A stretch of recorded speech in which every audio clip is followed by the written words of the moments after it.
Hello and welcome to the AMEC Fireside Chat. Today I'm joined by two amazing ladies, Johna Burke, the Global Managing Director of AMEC, and Tina McCorkindale, who's the CEO of the Institute of Public Relations. Johna's taken the helm of AMEC since 2018, bringing with her 30 years of experience in PR, communications and marketing.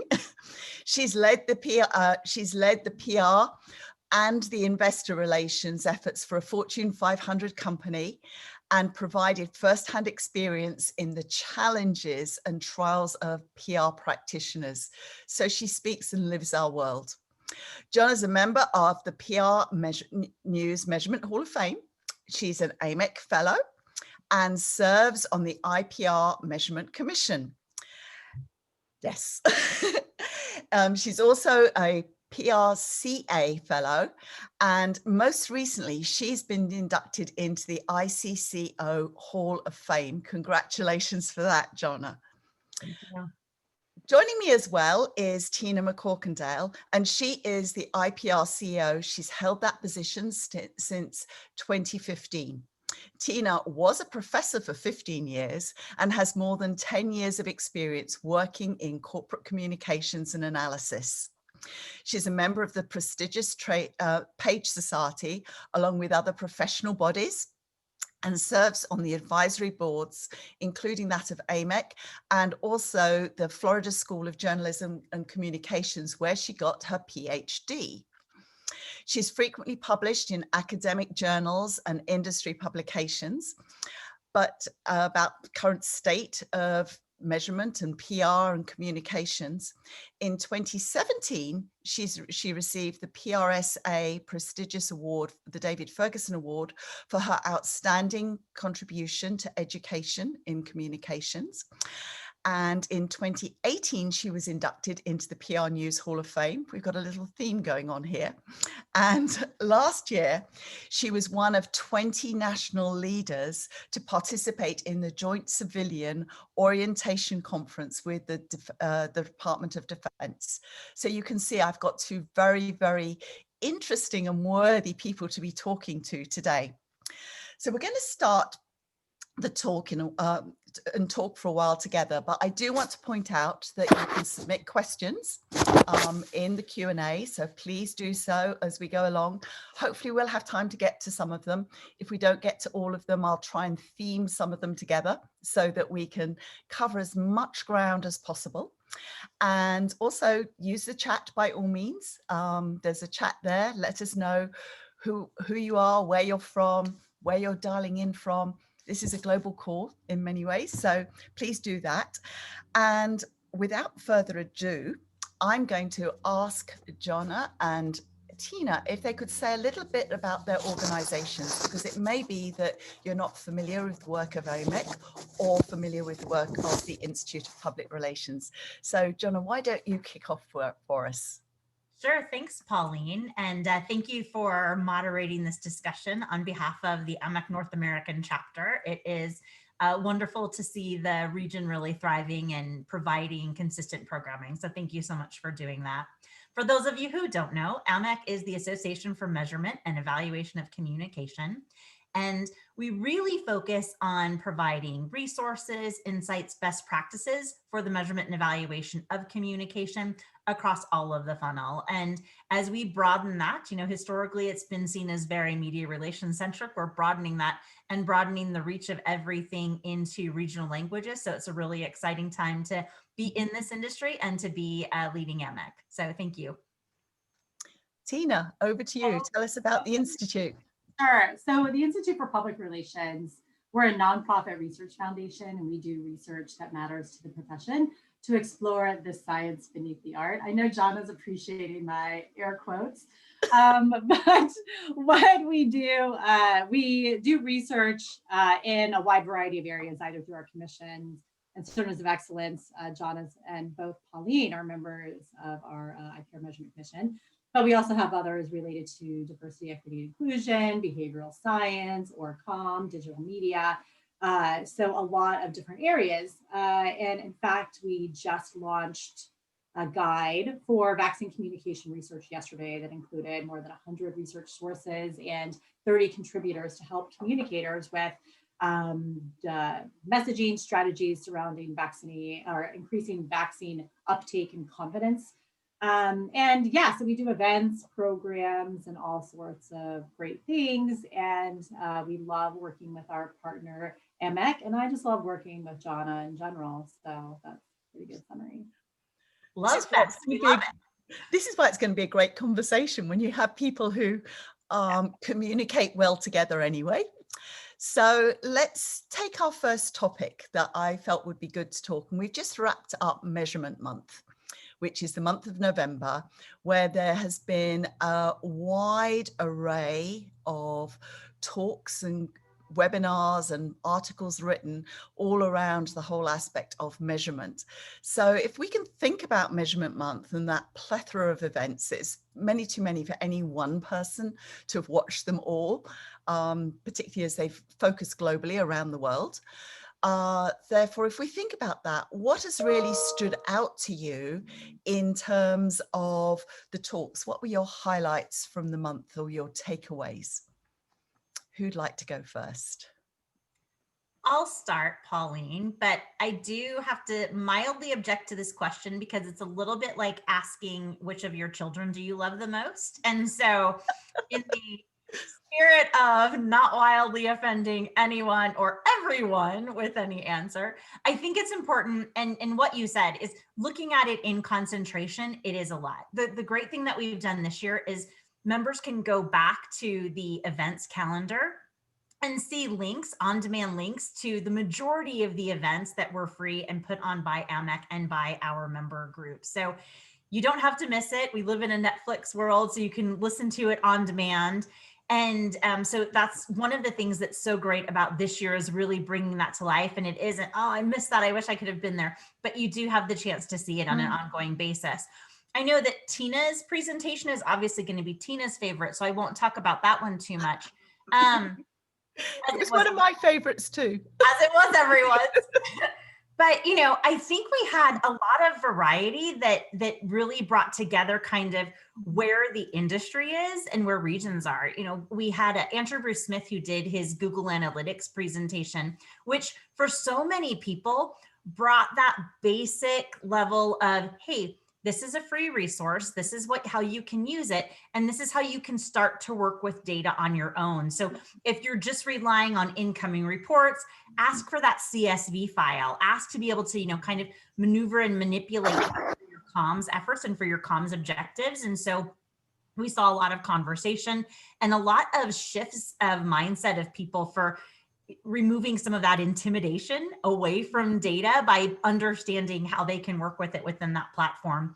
And also one of our other board members, James Crawford, did a presentation on SEO and really understanding how all of these pieces work together within measurement and evaluation has really brought forward some great conversations that we see. You know, we kicked off with Brandy Boatner. We actually kicked off with Richard Bagnall, who did the opening act about kind of the history of AMEC. And as we go into 2021, which is the 25th anniversary of AMEC, it's a very exciting time. But to look and understand how we began and where we get to, and then kicking off that month with Brandy Boatner of IBM talking about dark data and the implications that means, especially in this world where, you know, it isn't so much about media relations as much in 2020, because unless you were very much a part of industry in biotech or pharma or with some of these very specific brands who are doing production, if it wasn't about COVID, it was really difficult to get any type of resonance in the media. And so reputation in those elements became really critical,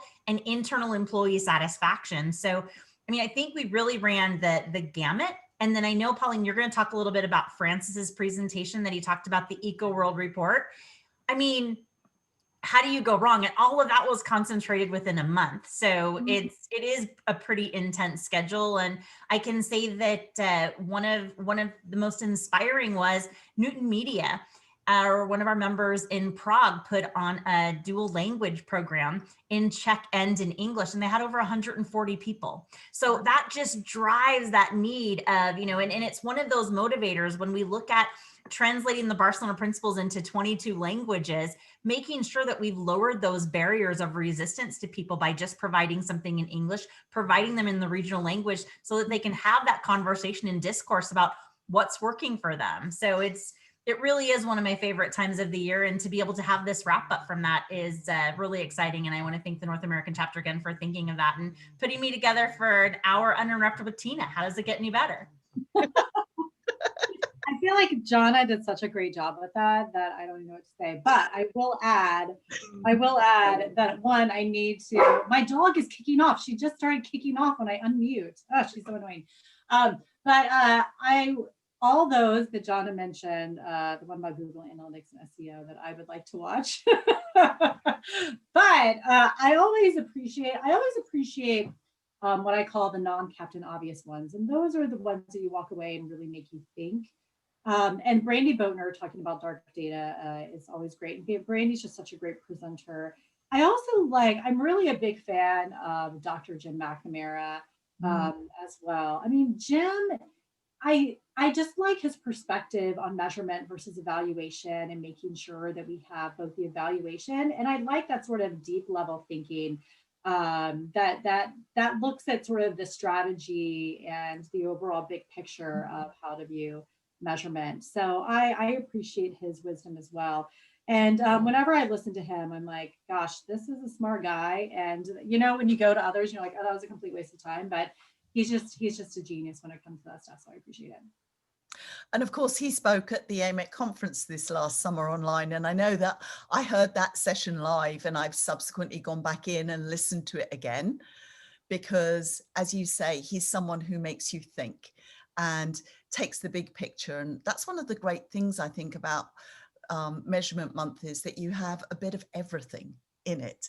So you have the how-tos at the lower end, sort of like the very practical end, but then you have those speakers that make you think differently about data or the state of the industry. And I think that's one of the things with Francis Ingram, is the fact that he was sharing some of the ICCO report on the state of the industry was very, very revealing. And I know that, like, I've gone to their website and pulled the report off subsequently.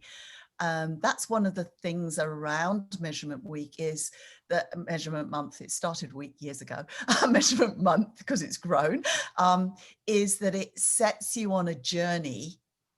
No matter where you're at, it sets you on a journey to investigate further. And I just find that fascinating, and the fact you can pick and choose what you want to look at. And presentation was very thought-provoking. And again, that's another aspect from some of those presentations is, Tina, you were drawing from research from all sorts of different papers.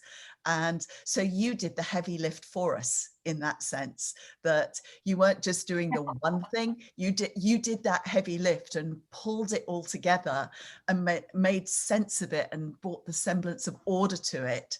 That means that you can sit and listen to a presentation for an hour and take away what would have taken you days to work out on your own.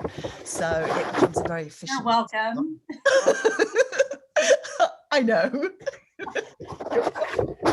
You're absolutely right. So it's just one of those great ways of absorbing information in a very efficient way and getting all those websites where you can go and find out more and dig further. Yeah.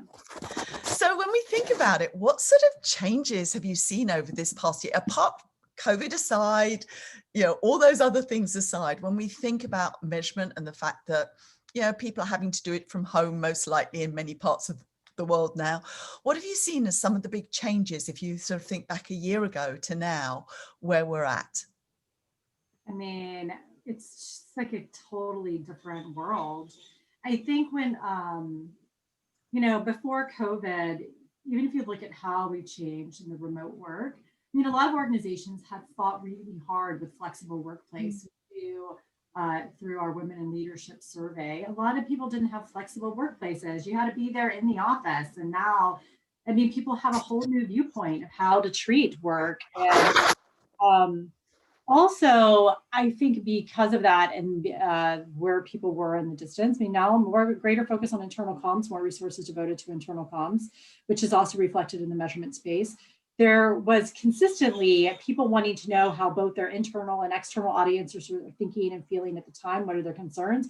Definitely an increase in research overall, more polling, more about mental health and employee engagement, employee satisfaction, productivity. There's definitely a increased focus specifically on the employee and how they're thinking. So I think that has changed quite a bit, and we'll see that move in. The other area, though, that has changed and will change based on a report that we're launching early next year is that for a lot of companies, not all companies, some companies have done really well during the pandemic, but for some, what they anticipate is that they're going to see more initiatives that are going to the comms function, but the headcount and budget's not going to change. So I think that's going to strap a lot of companies. And what my perspective is, and I mean, this could be a whole nother topic, is that the communications function is typically charged with doing a lot of initiatives, and what the impact of that isn't necessarily as clear to employees. And we saw that in a 2016 study about organizational clarity, that employees think there's way too many initiatives without enough impact. And I feel like comms function is responsible for handling and managing a lot of that. And so I hope that within organizations moving forward, that we can see how we can manage those better and make sure that our communication measurement is more useful and applicable and has more impact. I agree, Tina. I mean, we've obviously seen more research in the form of pulse checks of everything, you know, from the comprehensive research to really those pulses for internal and external stakeholders on a weekly or a monthly basis as they look to project where they're going to be in the next 6, 12, and 18 months. The organizations, you know, the airline that I deal with, used to deal with a lot more, but now, you know, our relationship is based on email, and I'm okay with that. So, but you see that they are trying to anticipate the shift and the change and those behavioral shifts that people will use and see too in some of the research that they're doing. One of the things I think our members have seen is the demand for insights has increased dramatically, right? What does this really mean? In order for us to become an actionable organization based on this data, specifically around communications, which we've identified as essential, which we've identified as very important, we really need some insights. And so, you know, I am not going to say that I'm sorry to see some of the significance of chart porn going the way of the wagon wheel, because it really is some of those elements where, you know, people want to go all for the flash and the counts and amounts, but when the counts and amounts so take that different shift, it really does require that critical thinking to be in that space to go forward and say, okay, here's the situational analysis that we have with our internal stakeholders, with our external stakeholders. This is the planning that we need to do. Sure, previously we've done 25 initiatives, but here's what we know. If we cover, you know, in these 3 key areas, that's going to help our employees feel, you know, job satisfaction, help our external stakeholders be invested and have confidence in our brand, and help us move forward to make sure that we're showing a profit and that we're being responsible so that we can salvage and secure the jobs for the people who are so important to us and be here in 12 to 18 to 24 months on the other side of this, you know, anomaly that is going on in society right now. And one of the things I think that's so interesting is that while this was global, you know, when we talk about the pandemic and those shifts, it was still very regional in the handling and the management of it. And so, you know, if someone was in lockdown, their behavior towards, you know, a flexible work schedule is very different than after they'd been out of, you know, a lockdown for 3 weeks. There was this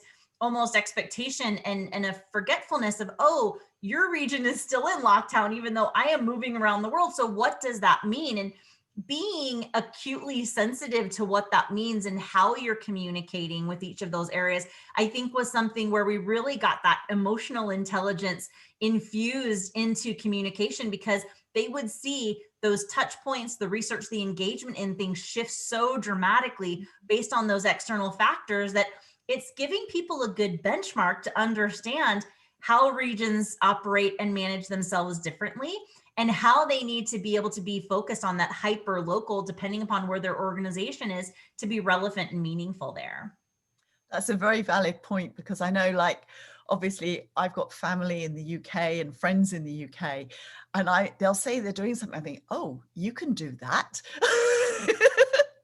It's sort of a bit that wake up call of, you know, the fact that every market is so different at the moment. One of my observations as well is people have been much freer at sharing information. That there's much more of, we're in this together. And I think some of it is that lots of people are just wanting to do surveys in order to show and demonstrate effect. But I feel that as well, alongside that, there's more sharing of what works, what's not working, and some of those factors, so as to really be able to draw on more best practices when it comes to internal communications. It's exciting to see it have such a focus now, rather than it be the poor relation of the external. You know, there's that greater focus that people are suddenly having to manage, that actually brings that internal communications to the fore. So yeah, lots of change. Can I add something, Pauline? Yes. To what you said? What's also interesting for us when we were looking at the surveys is, you know, we had a survey, and a lot of people said they were finding out what they're going on with their employees. But we did a survey fairly on in COVID, and 28% of the respondents, comm leaders, said they weren't measuring at all. And that was concerning. And in fact, so one of the qualitative comments we heard is that, you know, we get a lot of emails from people, so we have a pretty good idea of how they're feeling. And I know that probably gives Johna some heart palpitations, but what's also interesting about that, and I'll give a great example, is that, you know, Salesforce who were conducting surveys of their employees to find out about mental health checks and so on. And Mark Benioff was shocked that 36% of their employees said that they were experiencing significant mental health issues. So that way they could take this survey and say, all right, what do we need to offer our employees to help change and help give them resources? I mean, that's perfect of why measurement is so important. And I think for me, it's still frustrating when people don't do it. Surveying employees internally is one of the easiest, low-cost things you can possibly do. When people say something like, we don't really measure or track, I mean, you know where to find them for the most part if you have emails and requirements. Like, you don't have to pay for it. And there's so many great survey programs, so that's frustrating. But I definitely think what COVID has taught us as organizations is that to be more flexible and to speed up our decision-making. And I feel that way even in my own organization. And we've definitely sort of changed based on what we've had past year. I mean, we'll all, 5 years from now, we're either all going to forget of what we went through in COVID. We're all going to be envious because we'll be like, remember that time when we could just work from home in our pajamas? And we'll remember that, and we didn't have to go anywhere or be anywhere, because that's the type of people we are. Or we're just going to be so grateful for every single thing that we do from day to day from here on out. So yeah, well, I think it takes something else into account, that there are so many assumptions that we make on the reasons why people want inflexible work schedules, and that, everybody wants to work remote. Not the case, right? And so it's really challenged some of those assumptions, and leaders who have looked at that data, who have looked to make those incremental changes and then make some of those options available, have seen the biggest impact. Because what they don't realize is, now that people are forced to work from home, that means if they come from a double income family, there's probably 2 people working from home. So what are the logistics around just them having simultaneous virtual meetings, not to mention how many kids they have? And let's face it, none of the schools that I have heard of anywhere have been great about, you know what? We're going to go ahead and schedule these calls all concentrated within this period of time, so your mom and dad can make sure that their schedule can accommodate that time. That's not happening. So it's more difficult than ever for people to be working from home. And that's under the best case scenario. And so, a lot of the conversations that I had with people early on was, how are you doing? But not just what is your discipline in? Just because you're working from home doesn't mean that you're in your home, you should be working. It means you really have to, if you're going to stay fresh, if you're going to be able to continue to give the perspectives that you need and have that lens of being able to offer some insights to your organization, you need to be having those conversations with your team, with your other stakeholders to know what that means. And that means having some type of space where you can say, okay, this is the workspace. And when we close that door or when the laptop closes, this is our home living space, so that people are striking that balance and mitigating some of those mental health issues that we were seeing because people just didn't know how to self-govern inside their own home. When they're commuting, when they're going to meetings, it's much easier because they have those external factors that are playing into how that works for them. And I know, like, we all have global roles and we're all used to working from home, but that means that we've learned to set boundaries that other people maybe haven't learned to set when they are suddenly thrown into it. I think another aspect of it is that it's really stripped back what's important. You know, what is important to do, you know, and what we can let go of. So hopefully it's going to be much more streamlined in the future in terms of identifying some of that. That's the part that Tina was talking about. It's like childbirth, you know, otherwise every family would only have one child. There's a reason, because you have this magic way of forgetting some of those elements. So if we were to move on and think, like, obviously this has been a crazy year for everyone, but either sort of like with being so busy and having so much to do, or more being asked of people, or otherwise on the flip side, maybe having less to do and wishing you did have more to do. But when you've sort of like seen the different conferences and what's going on, and you've had talks with various stakeholders, what has sort of particularly excited you in terms of the industry and where you see things are going? Do you want to start, Tina, or would you like me to start? Sure, I can start. That's a good question. I'll have to think of an answer, but I think I can tell you what excites me, and something that we learned is that you can't do long conferences. It's exhausting. So I think what I've seen is that the successful ones are the shorter ones. I've really enjoyed, for me personally, I really enjoy the conferences that make me think, that aren't necessarily in our function. So I've been attending just talks with learning about like vaccine distribution, or learning about misinformation through voting, or these sort of overarching issues that I think have an impact on communication, even though if it's not explicitly stated. I think those are really good. I also like the ones that are first-person experiences. We had, for our research symposium, we had a couple individuals who were talking about sort of the social justice playbook. And one of the participants, or one of the presenters, her name is Cassandra Federic. She talked about her organization or nonprofit discusses how it's I know you're like, what does this have to do with anything? But how drug charges actually encourage racism. And so there's certain drug policies that are racist, and she explained them and how they do it. But how companies, even though while they're touting Black Lives Matter, anti-racist policies, actually are racist by how they support these other social policies. And whether you agree with her or not, it was just a very fascinating, different way to look at things. And I think that's sort of the key. That's what really excites me. I'll tell you what doesn't excite me, since you asked. What doesn't excite me is these tired, same old topics and presentations. I feel like as an industry, and not to be overly critical of our industry, I feel like we're like these 4-year-old kids.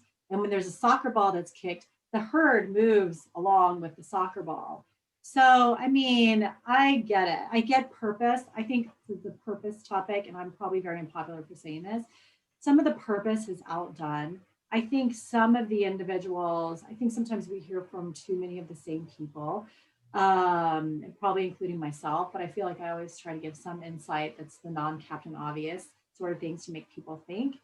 So I like those. I like the ones that are more forward thinking and also not the ones that look at the past.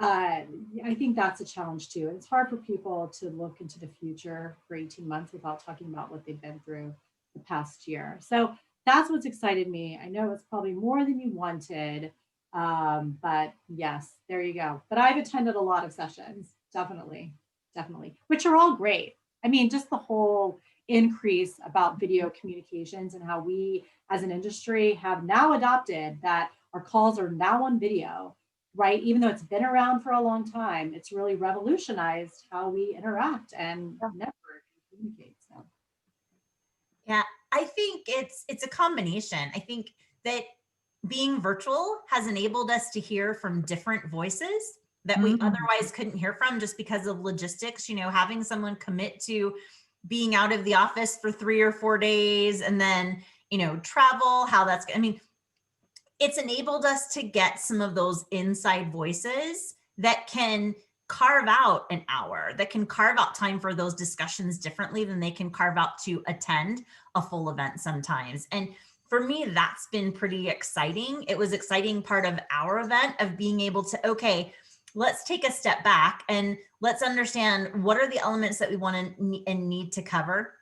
What are those elements that are on the horizon that we can get some different voices? Because for AMEC, I want the debate to be going on within our association. I think there's always going to be these opinions, and sometimes there's going to be somebody that's going to come up with something, and somebody's going to say, yeah, 1988 called, thanks for checking in, and then there's going to be someone who's going to say, oh yeah, tried that, did that. But giving that new, fresh approach to it and being able to have that discourse is, I think, what makes it so interesting, because you do understand where people are on their journey too. And oftentimes it does come down to regional perspective.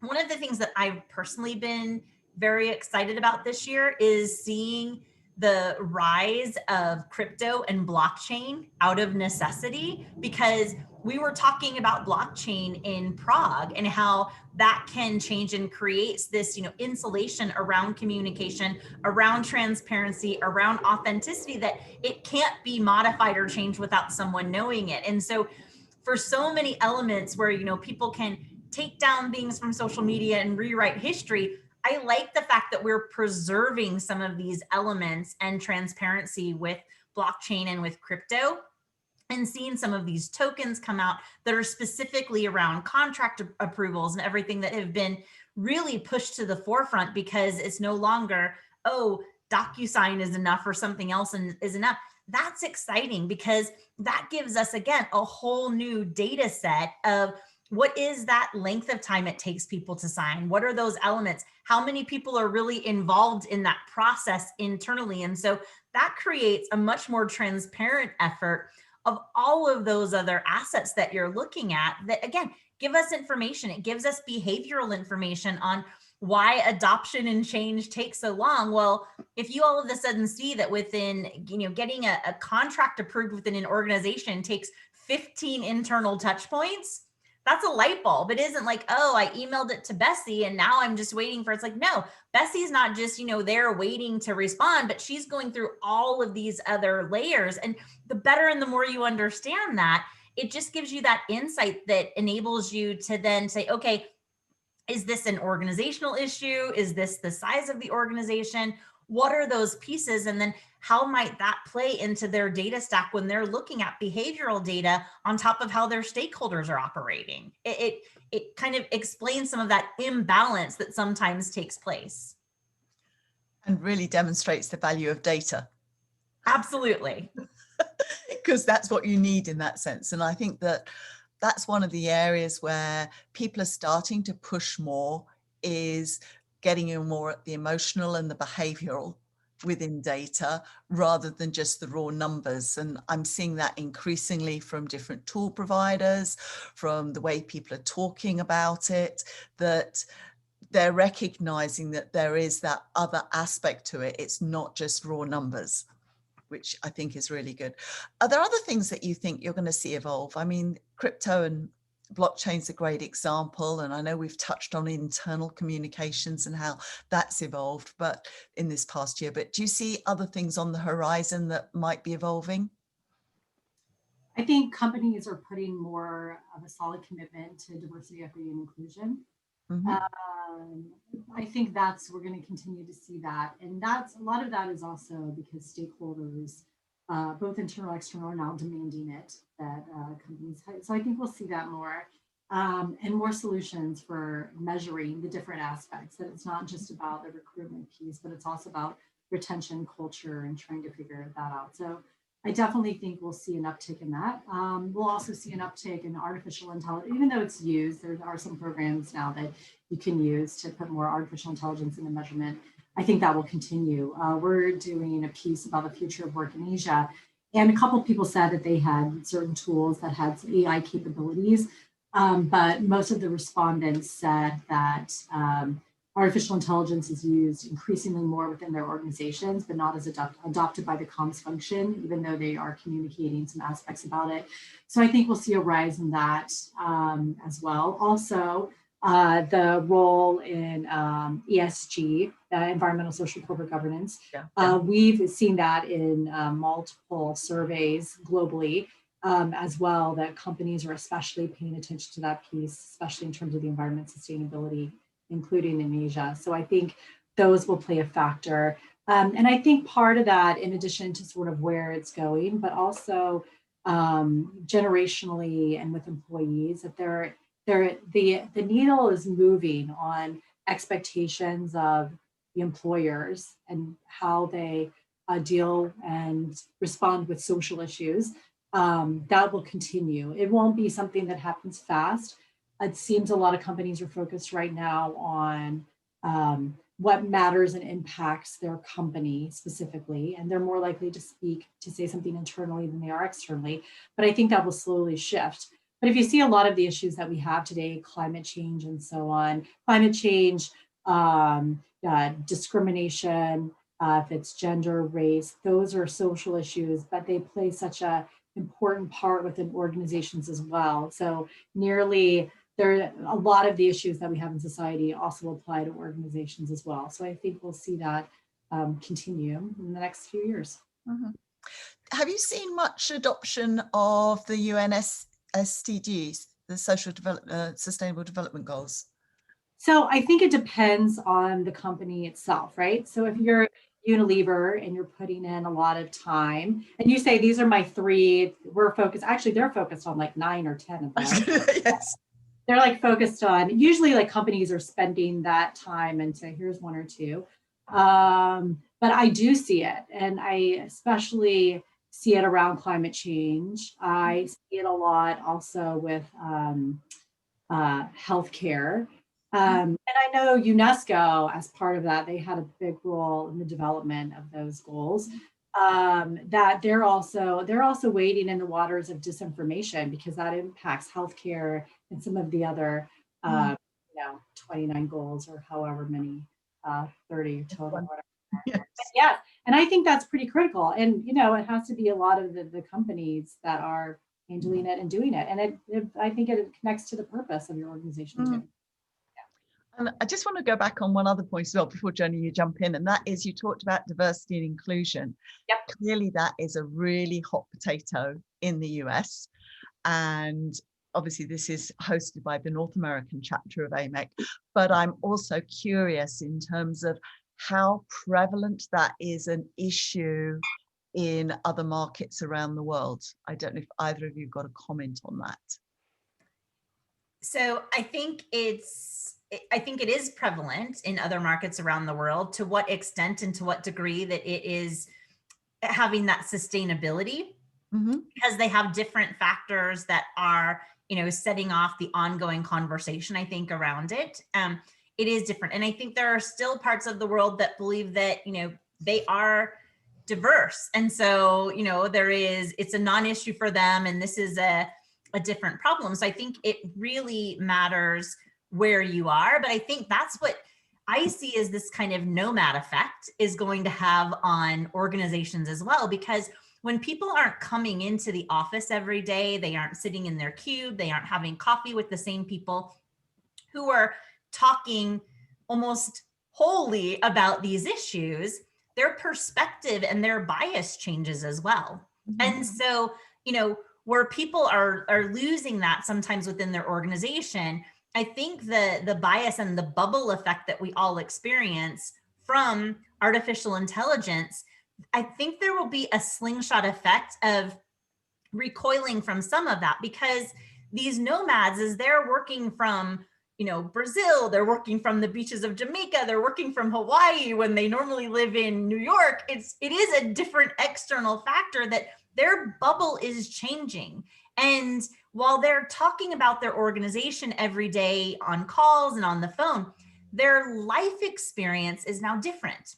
And so it's infusing that diversity into their own experiences and layering some of that bias. When we are in this environment and everything that we see in our feed agrees with exactly how we think, exactly how we feel about something, there is a sense of self-righteous behavior of like, I can say whatever I want because these are my people. Well, what does that mean when someone says something that they know within their bubble is very well received, but within another perspective is offensive?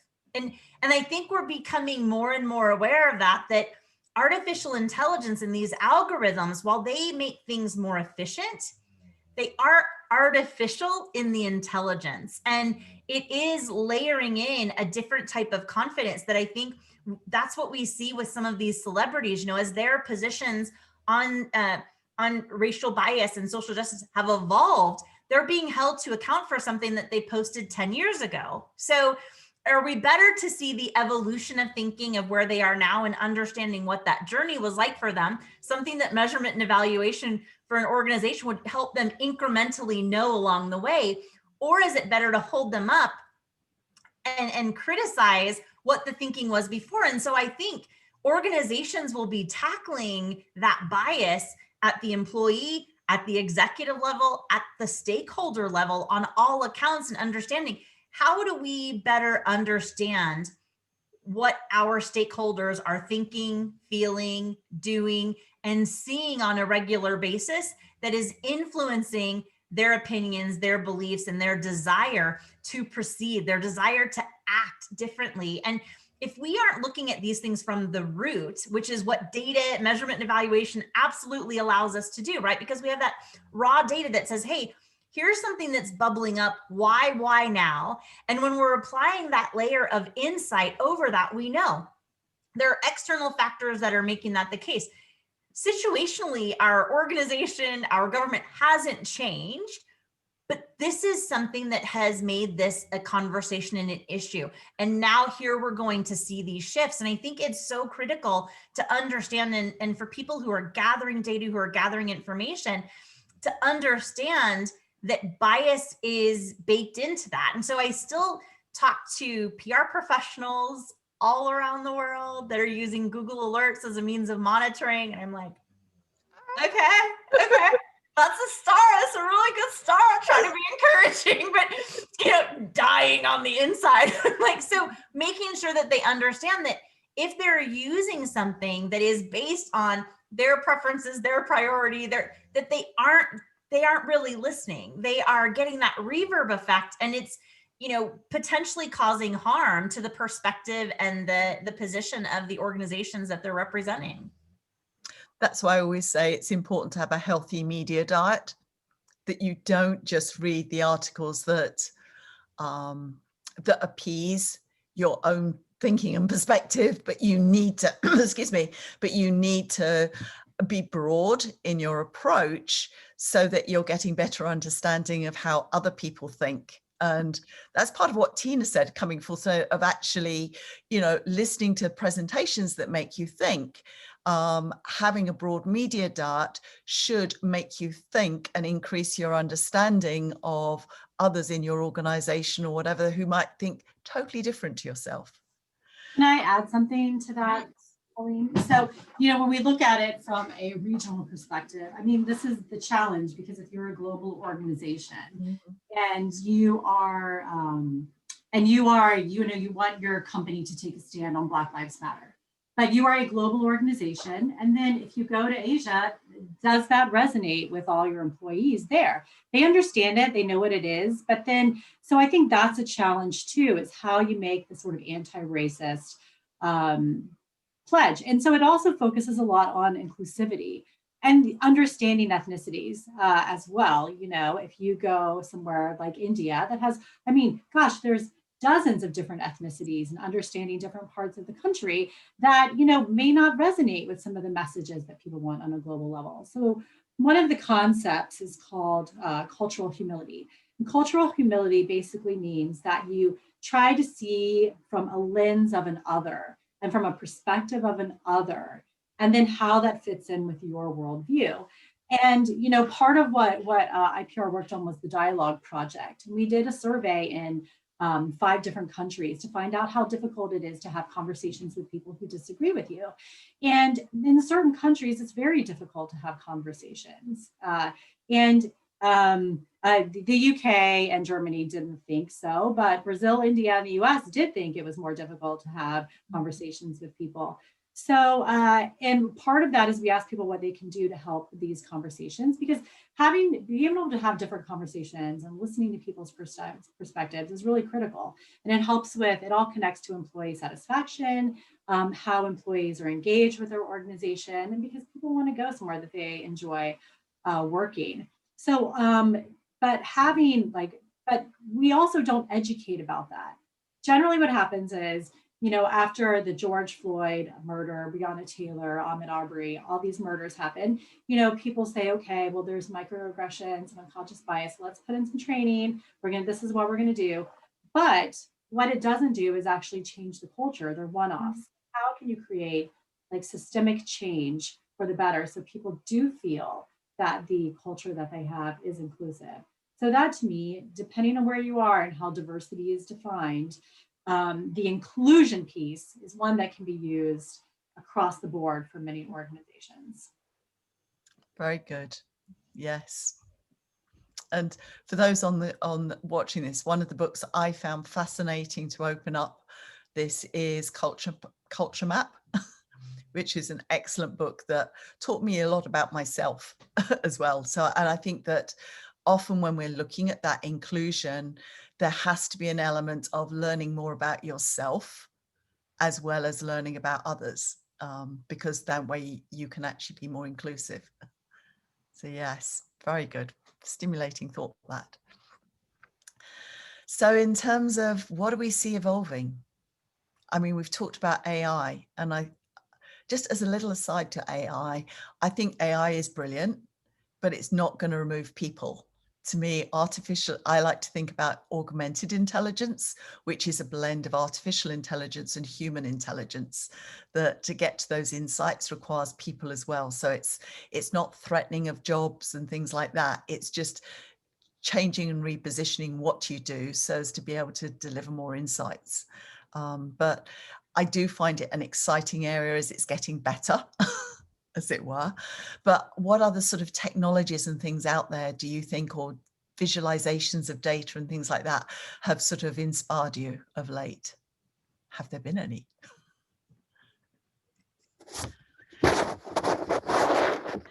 And take a first stab at it, in the sense that I think what we're seeing is that there really is starting to get more tech that is beyond machine learning. I mean, for a while, and this is the aspirational marketing of communication in so many ways, that we've been talking about artificial intelligence for so long and working with information, especially from a communication purview, but it's really been machine learning at best.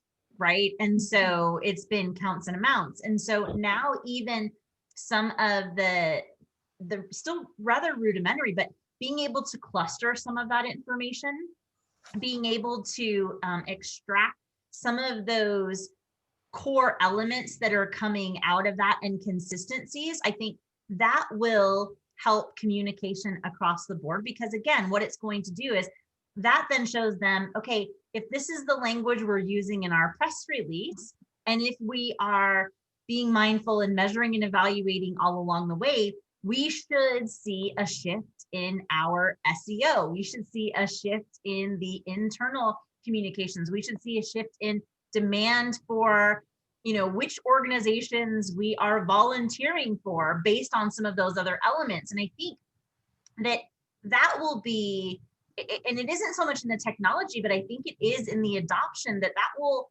lower some of those barriers by design between marketing, PR, internal comms, human resources, because they will have to see that if they are going to stop the infighting, but to really move that needle, it will require all of their resources, it will require all of their data, and being able to then level set against some of the tech that's out there through some of their IT departments, things that they might already be using that they can leverage against communication specifically, is really going to be a key asset in that. And I think some of the social responsibility, the social justice, the exclusion of people who don't have great Wi-Fi. I mean, when we look at education, we're not going to know the real effect on education and on this whole generation of a year of being distance learning for 20 years, and that's mildly horrifying for someone who in 20 years, I want to be like on a beach, not worrying about anything, much less the fact that the people who are the CEOs and managing businesses now had a year of being shut-ins with their family and may or may not have gotten any education for 12 months before they were advanced. So I mean, it's some of those effects that have a much longer tail for us, but some of those things in the short term, I think we'll be able to see communicators who are smart, who are able to negotiate, will be able to negotiate lowering some of those barriers, giving their organization a significant leg up in how they're able to move forward and advance. Very good. Tina, anything to add? Not really, just I feel like we're going to be doing hybrid video forever now. So I think that has a big impact. Hey, Yeah. but it makes us more efficient and cuts down on a lot of the travel. I mean, yes, but I think travel will cut down, but I do think it'll pick back up. I mean, of course it will pick back up. It's just so much, I feel like just being in person, just for relationship, and the proxemics, it makes such a big deal, right? To be able to hug Johna rather than have to just look at her from her room with her dog snoring. So. I do think it's intriguing as well, because lots of people have changed jobs in this period. I look on my LinkedIn and things like that, where a lot of people have been bought into companies as well as sort of have left companies. And so I think the whole onboarding and accelerated growth when you're remote is going to impact. So it's not just children with a year of lost learning, but I think it's entry people and things like that, where they don't have those same touch points. I love the flexibility to work from home, but I'm acutely aware that when in the office, you're listening to what other people have to say, and you can sort of like jump in and help someone out and give them a steer and direction that you just can't do when they're floundering at home potentially.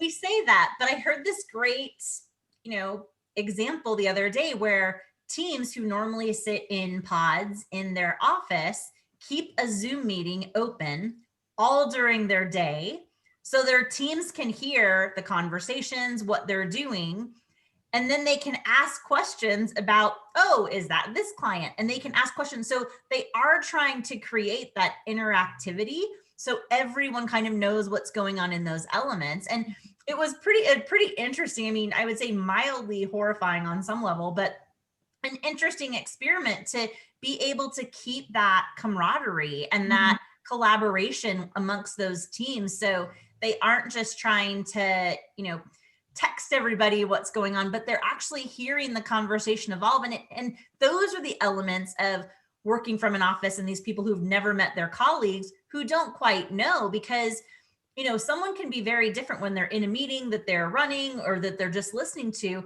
than when you actually see them in that process of thinking, of trying to troubleshoot with a client, of what's going on, and understand the iteration of thinking that comes with that, so that you don't come back in and say, well, have you thought of this? They're like, yes, 3 days ago, we've moved on, and so understanding that allows everyone to be a part of that process. And again, it goes into what's that experience, and being able to see things from someone else's view to be able to give them a better and a deeper understanding of what's going on and how they arrived at some of these conclusions.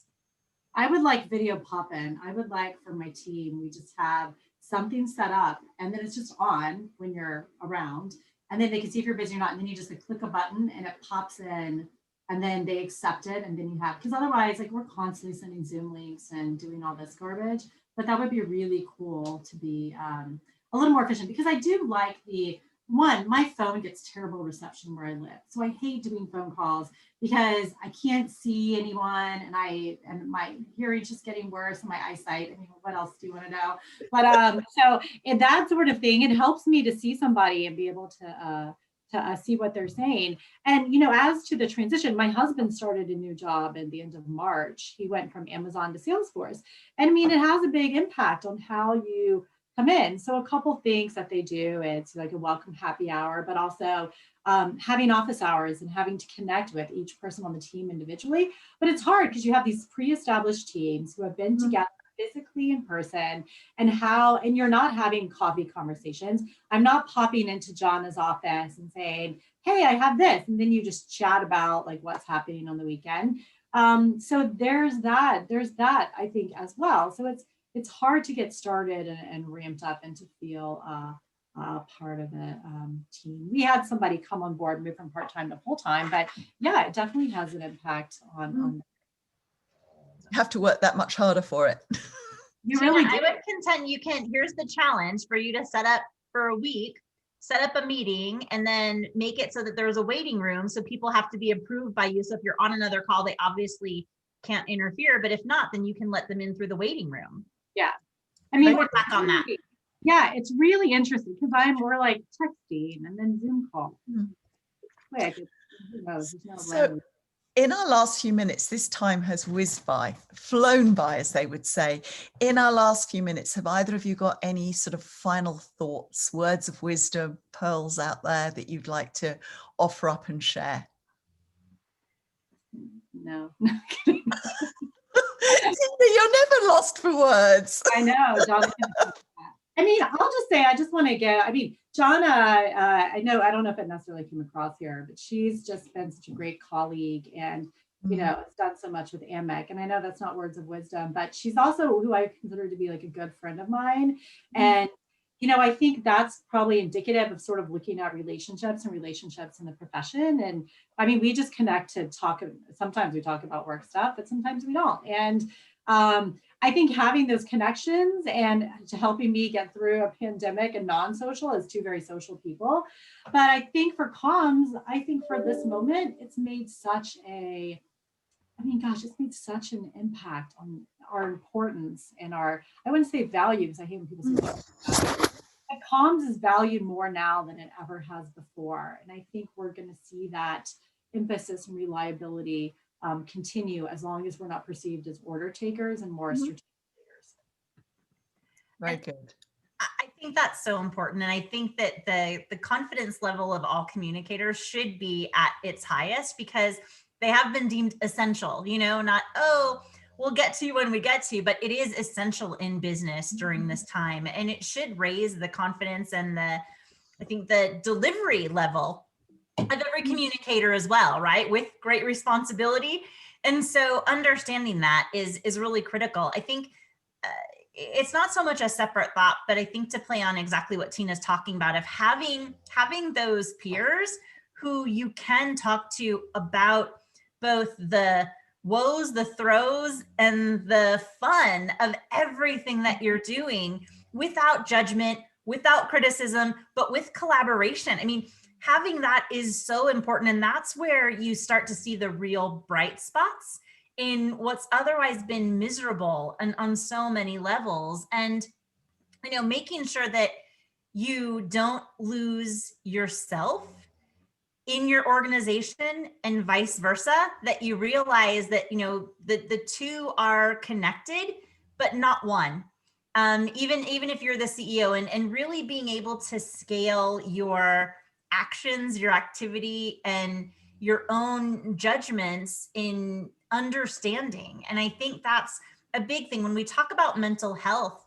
It's on so many levels, and, you know, not being with people has an effect on people, but also not being able to pick up on some of those body language cues, on some of those social things, like the subtleties that, you know, make it more enjoyable or less enjoyable for you to be around, is really critical. But to really be dialed in and to, I think, be true to yourself, be true to your organization. And when you need guidance, know where to look. And that does come from data, that does come from insights, it does come from those tangible interactions that you have with those people on that journey. And if you're being true to that, then you're making shifts and adjustments, or explaining why you're not. You know, hey, we heard from a majority of you that you want X.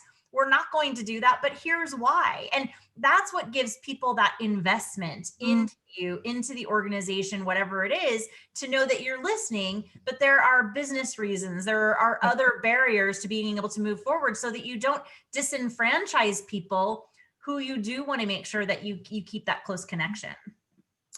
Ladies, our time is up. Thank you so much. I have loved this conversation with both of you. You know, I always love hanging out and spending time with you.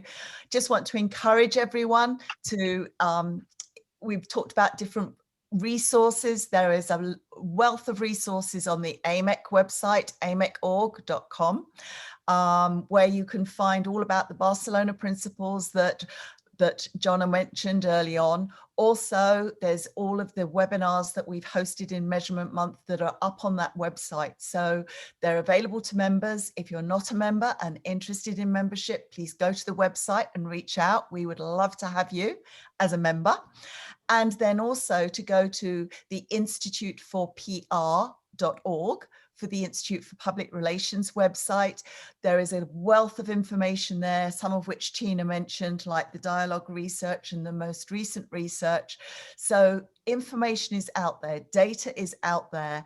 And I just encourage you in your journey of measurement and finding the right data that's fit for purpose for what it is that you're seeking to accomplish with your goals.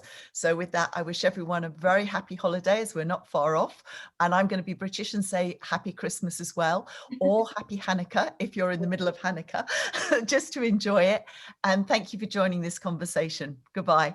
Thanks, bye. Thank you, everyone. Take care. Bye-bye.